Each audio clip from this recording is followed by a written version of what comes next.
Hi friends, ரொம்ப நாளைக்கு அப்புறம் நம்ம ரொட்டீன் வீடியோ இன்றைக்கி பார்க்க போகிறோம். ரொம்ப டைம் எடுத்துடுச்சு. இன்றைக்கி என்னோடய ஒரு நாள் விளாக் தான் பார்க்க போகிறீங்க. இப்போது மார்னிங்லேருந்து ஆரம்பிக்கலாம். இப்போ காலையில் ஒரு டம்ளர் ஹாட் வாட்ரு, இஞ்சி டீ, இதிலேருந்து ஸ்டார்ட் பண்ணலாம். இது முடிச்சுட்டு இன்றைக்கி காலையில் பார்த்திங்கன்னா ஆப்பம்தான் பிரேக்ஃபாஸ்ட்டு. ஆப்பம் ரெசிபிலாம் நம்ம சேனலில் போட்டிருக்கோம், மெஷர்மெண்ட்டோட நம்ம சேனலில் போட்டிருக்கோம். வேணும்னா சொல்லுங்கள், லிங்க்கு கொடுக்குறேன். எப்படி சாஃப்டாக நல்லா ஆப்பம் செய்யலாங்கிறது நம்மளோட சேனலில் இருக்குது. இன்றைக்கி பிரேக்ஃபாஸ்ட்டு பார்த்திங்கனாக்கா ஆப்பம்தான்.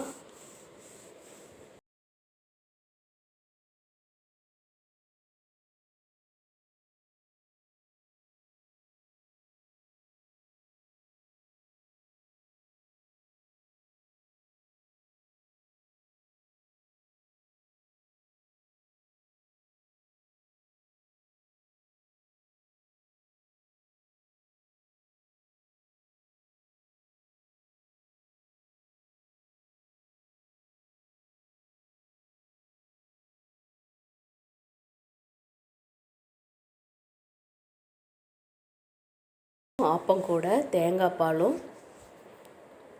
தக்காளி சட்னி.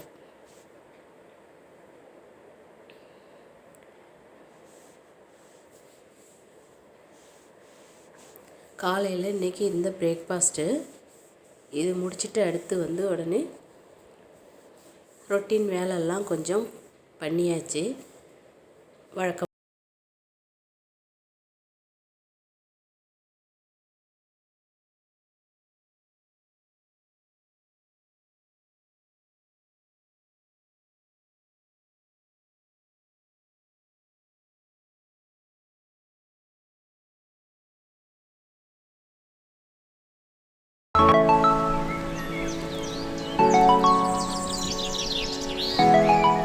இன்றைக்கி போகிக்கு வீடெல்லாம் க்ளீன் பண்ணி எல்லாத்தையும் சுத்தம் பண்ணி வீடு வாசல் எல்லாமே ஒரு வாரமாக ஒரே வேலை தான். பொங்கல் வேலையோடு சேர்த்து போகியோட வேலை ஃபினிஷ் ஆச்சு. போகி பண்டிகைக்கு நாங்கள் என்னெல்லாம் செய்வோம் அப்படிங்கிறது இந்த வீடியோவில் நான் அப்லோட் பண்ணியிருக்கேன். சாதாரணமாக வாசல் பொங்கல் வைக்கிறவங்க போகி அன்னைக்கு என்னெல்லாம் பண்ணுவாங்கங்கிறது தான் இந்த வீடியோவில் இருக்கும். ரொம்ப சிம்பிளாக எப்படி செய்யலாம் அப்படிங்கிறது தான் இந்த வீடியோவில் நான் காட்டியிருக்கேன்.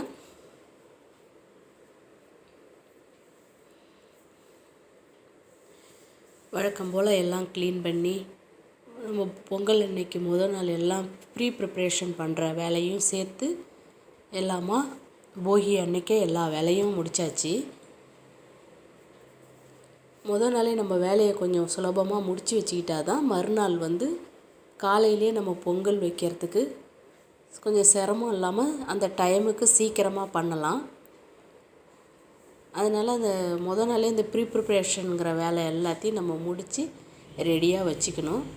அந்த வேலையெல்லாம் முடிச்சுட்டு மதியம் லஞ்சு ரெடியாச்சு. லஞ்சு பார்த்திங்கன்னா ஹெவி வேலை இருந்ததுனால சிம்பிளாக ஒரு சாம்பார், ரைஸும், கீரை பொரியல், அப்பளம், அது மாதிரி சிம்பிளாக இருக்கிற மாதிரி நைட்டுக்கு ஏதாவது டிஃபன் பண்ணிக்கலாம் அப்படின்ட்டு சிம்பிளாக லஞ்சோட முடித்தாச்சு. நான் லஞ்ச் இப்போ செஞ்சதெல்லாம் உங்களுக்கு வீடியோ எடுக்கலை, வேலையில் நிறையா இருந்ததுனால எடுக்க முடியல, கண்டினியூ பண்ண முடியல. அதுவும் இல்லாமல் கண்டினியூட்டியாக ஒரு வாரமாக வேலை. இப்போ இந்த வீடியோவே பாருங்கள், லேட்டாக உடம்பும் சரியில்லை, அதனால் அப்லோட் பண்ண கொஞ்சம் டைமும் ஆயிடுச்சு. அதனாலேயே நிறைய விலாக்லாம் எடுத்த விலாகே போட முடியாமல் ஆகிப்போச்சு.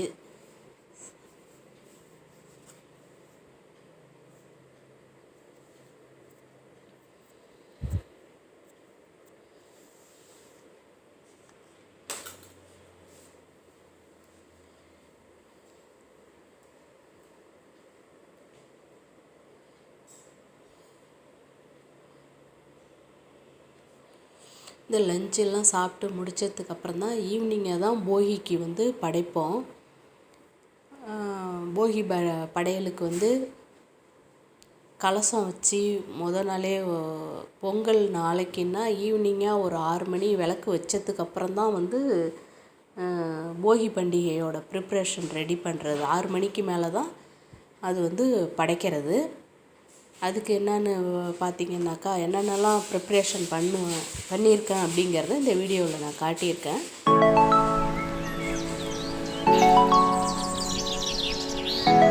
பூஜை ரூமுக்கு எல்லாம் ரெடி பண்ணுறதெல்லாம் ஈவினிங்காக சாமிக்கு பூவெல்லாம் போட்டுட்டு எல்லாம் பூ பழம் தேங்காய் எல்லாம் வைக்க வேண்டியதெல்லாம் வச்சுட்டு, இது வந்து கலசம் வச்சு போகியில் அன்றைக்கி கும்பிடணும்.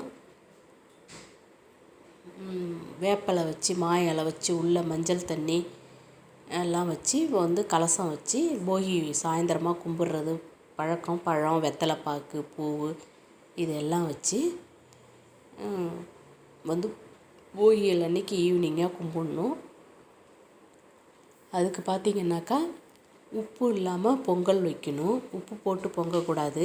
பச்சரிசி வச்சு உப்பு இல்லாமல் பொங்கணும். உப்பு இல்லாமல் பொங்கிட்டு அதில் வந்து பார்த்திங்கனாக்கா வெல்லம், வாழைப்பழத்தை வந்து ஒரு வாழைப்பழத்தை புட்டு 2-3 புட்டு அதில் வைப்பாங்க. உப்பு இல்லாத பொங்கி அதில் வெல்லம் ஒரு துண்டு வச்சு வாழைப்பழம் வச்சு தயிர் வச்சு அந்த பொங்கல் வேப்பிலை வைக்கணும். மெயினாக வேப்பிலை தான் வச்சு இன்னைய நெய்வேத்தியத்தில் வந்து வேப்பிலை மெயினாக இருக்கணும். அது மாதிரி அதேமாரி துள்ளு மாவுன்னு சொல்லுவாங்க. பச்சரிசி ஊற வச்சு நம்ம மாவளுக்கு மாவு அரைக்கிற மாரி தான் அதை அப்படியே சும்மா துள்ளு மாவாக கொஞ்சமாக இடித்து அதில் வந்து வெல்லம் ஏலக்காய் எல்லாம் போட்டு கலந்து வேப்பிலை 2 கொத்து அதில் போடணும். போட்டுட்டு அதையும் வச்சு அந்த வெண்பொங்கலோட இந்த துள்ளு மாவையும் வச்சு 6 மணிக்கு மேலே போகி படையல்னு இதை தான் வந்து நாங்கள் படைப்போம்.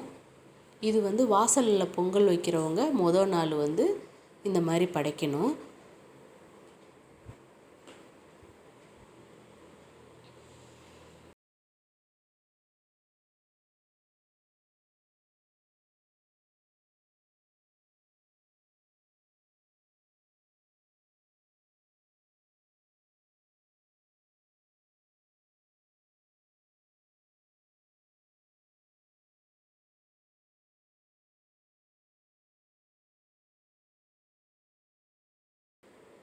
இந்த படையல் வந்து ஈவினிங்காக தான் படைப்பாங்க. அதுவும் 6 மணிக்கு மேலே தான் படைக்கணும் போகி படையல். திருப்பி நம்ம காலையில் எழுந்து பொங்கல் வைக்கிறதுக்கு இதுதான் வந்து கரெக்டான டைமு. அதனால் ஈவினிங்காக தான் இந்த படையல் வந்து படைக்கணும்.